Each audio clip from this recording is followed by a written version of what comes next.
Dobrý deň, moji drahí priatelia. Volám sa Ľudmila Svanová a dnes sa spolu pozrieme na fascinujúcu históriu mobilných telefónov a prečo mnohí z nás uvažujú o nahrádzaní pevnej linky. Som tu, aby som vám ukázala, aké výhody to môže mať pre váš život.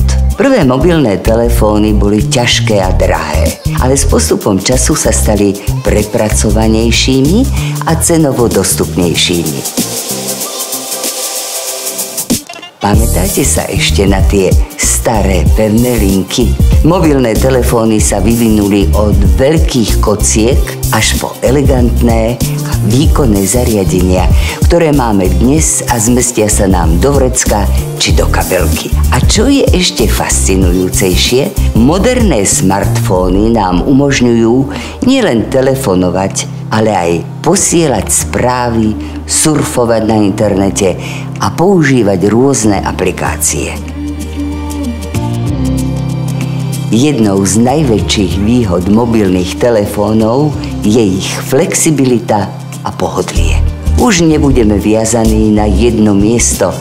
Môžete si so sebou telefón vziať kamkoľvek chcete a byť stále spojený s rodinou a priateľmi.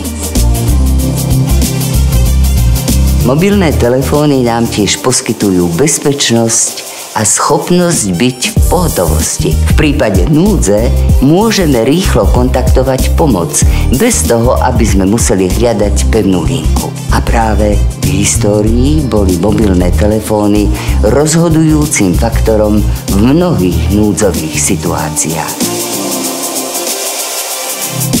A tak, moji priatelia, pozreli sme sa na históriu mobilných telefónov a výhody nahrádzania pevnej linky. Môže to byť pre niektorých z nás veľký krok, ale s modernou technológiou môžeme mať pevnú linku stále s nami.